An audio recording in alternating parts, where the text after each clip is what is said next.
একটা সময় ছিল যখন সারা ভারতবর্ষের মানুষ কাজের খোঁজে পশ্চিমবঙ্গে আসতো, আর আজকের দিনে দাঁড়িয়ে পশ্চিমবঙ্গ থেকে এক্সোডাস চলছে, পশ্চিমবঙ্গ থেকে মেধা বাইরে যাচ্ছে, পশ্চিমবঙ্গ থেকে শ্রমিক বাইরে যাচ্ছে, পশ্চিমবঙ্গ থেকে পুঁজি বাইরে চলে যাচ্ছে।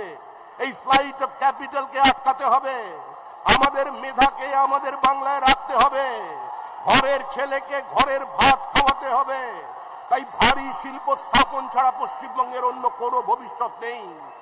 কৃষি আর শিল্পের সহাবস্থানের শুধু স্লোগান নয়, শিল্পে কৃষির অংশীদারিত্ব চাই, পশ্চিমবঙ্গের শিল্পায়ন চাই, কর্মসংস্থানের সুযোগ চাই।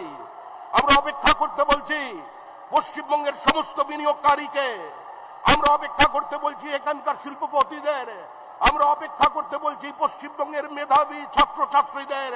আর কয়েকটা মাসের অপেক্ষা, 26-এর নির্বাচন, তৃণমূলের বিসর্জন। কালের দেওয়ালে লেখা হয়ে গেছে, তৃণমূল কংগ্রেসকে আর কেউ ক্ষমতায় ফিরিয়ে আনতে পারবে না। আপনারা অপেক্ষা করুন, আমাদের মেধা আছে, আমাদের টাকা আছে, আমাদের সমুদ্র আছে, আমাদের নদী আছে, আমাদের টোপোগ্রাফিক্যাল অ্যাডভান্টেজ আছে, আমাদের উত্তর পূর্ব ভারতের দরজা আছে, আমাদের পাশের পার্শ্ববর্তী রাজ্য উড়িষ্যা আছে, বিহার আছে। আমরা তাদের খনিজ সম্পদের উপরে ভিত্তি করে পশ্চিমবঙ্গের শিল্পায়নের বৈপ্লবিক পরিবর্তন ঘটাতে পারি, আর সেটা পারি আমাদের প্রধানমন্ত্রী নরেন্দ্র মোদীর সহযোগিতায়। দেখুন, কারোর চান বা না চান, কালের দেওয়ালে লেখা হয়ে গেছে, গঙ্গোত্রী থেকে গঙ্গা সাগর পর্যন্ত নরেন্দ্র মোদীর সরকার, ডাবল ইঞ্জিন সরকার, পশ্চিমবঙ্গের বিদায় আসন্ন। আজকে রাজ্যের মুখ্যমন্ত্রী সংবিধানের শপথ নিয়ে একজন রাজ্যের মুখ্যমন্ত্রী আক্রমণ করছেন কেন্দ্রীয় তদন্তকারী সংস্থাকে। এই আক্রমণ শুধু ইডির ওপরে আক্রমণ নয়, এই আক্রমণ যুক্তরাষ্ট্রীয় ব্যবস্থার বিরুদ্ধে আক্রমণ, এই আক্রমণ ভারতীয় সংবিধানের উপরে আক্রমণ।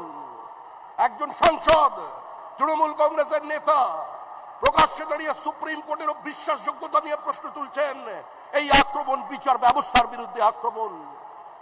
ক্যালকাটা হাইকোর্টে বিচারপতিদের ঘরে ঢুকে তাকে ম্যানহ্যান্ডেল করা হচ্ছে, বিচারপতির বাড়িতে গিয়ে পোস্টার লাগানো হচ্ছে।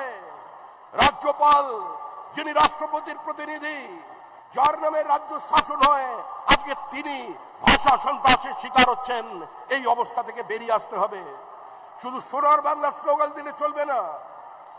আজকে যে সাইলেন্ট ডেমোগ্রাফিক ইনভেশন চলেছে, বিনা যুদ্ধে ভারত দখলের চক্রান্ত চলেছে, মালদার জমি ব্যবহার করে যেভাবে ঝাড়খণ্ড, বিহার, বনাঞ্চল, সীমাঞ্চলের ডেমোগ্রাফিকে বদলে দেওয়া হচ্ছে, আজকে তার বিরুদ্ধে আপনাদের আওয়াজ তুলতে হবে।